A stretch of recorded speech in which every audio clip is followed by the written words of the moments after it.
विनेश फोगाट को मिल सकता है silver medal. Court of observation for sports कर सकता है घोषणा। Court of observation for sports में आज सुनवाई होनी है। आज मामले की सुनवाई होगी। दरअसल ओवरवेट होने के कारण भारतीय रेसलर विनेश फोगाट को अयोग्य घोषित कर दिया था।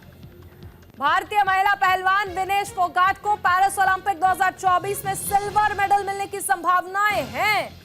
Court of observation for sports आज इस संबंध में महत्वपूर्ण घोषणा कर सकता है, जो विनेश फोगाट और उनके लाखों प्रशंसकों के लिए बेहद महत्वपूर्ण होगा।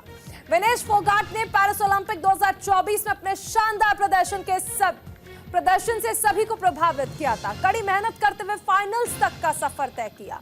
विनेश फोगाट को कुश्ती वर्ग में अधिक वजन होने के कारण अयोग्य घोषित कर दिया था। तो विनेश फोगाट को अभी भी मेडल मिल सकता है। Court of observation for sports में आज सुनवाई होनी है। दरअसल ओवरवेट होने के कारण अयोग्य घोषित कर दिया था विनेश फोगाट को।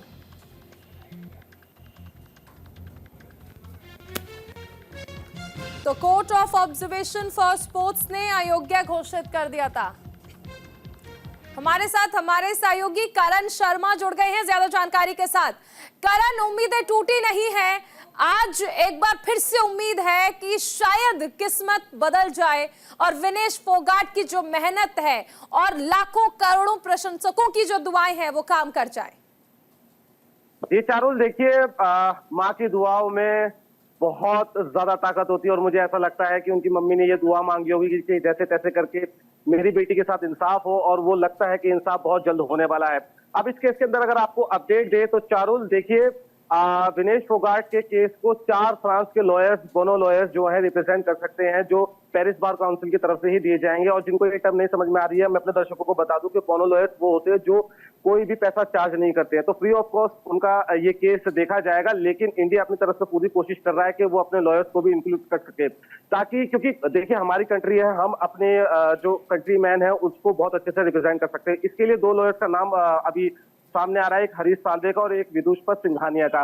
विदुषपत सिंघानिया अपने आप के अंदर ही एक स्पोर्ट्स एक्सपर्ट है लॉ के अंदर। तो ये देखना होगा कि अब इन दोनों में से किसका नाम फाइनलाइज होता है, या इन दोनों को इंक्लूड किया जाता है। 2 फ्रांस के रहते हैं या 2 इंडिया के रहते हैं, ये देखने वाली बात होगी।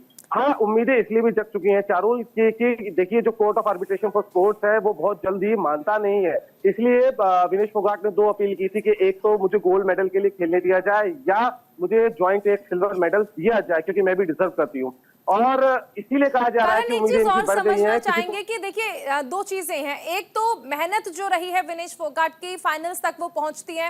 हालांकि उस दिन ओवरवेट होने के कारण उन्हें डिस्क्वालीफाई कर दिया जाता है, लेकिन आज की सुनवाई उनके पक्ष में आनी इसलिए भी जरूरी है क्योंकि एक खिलाड़ी का हौसला टूट सकता है।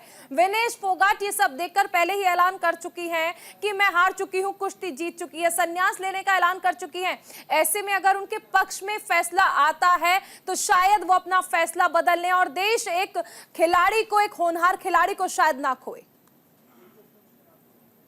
चारुल, देखिए, संन्यास का तो मुझे ऐसा लगता है कि वो संन्यास तो अब वापस नहीं लेंगी, क्योंकि जब उन्होंने ये एक डिक्लेयर कर दिया है सभी के सामने कि मैं अब संन्यास ले रही हूं, तो वो अब संन्यास तो देखिए मुझे नहीं लगता कि वो वापस लेने वाली है। हाँ, जो वो मेडल डिजर्व करती है वो उन्हें पक्का मिलना चाहिए। और चारुल, देखिए, हम तो यहाँ पर सिर्फ डिस्कशन कर रहे हैं, उन्होंने तो मेहनत करी इतने सालों की।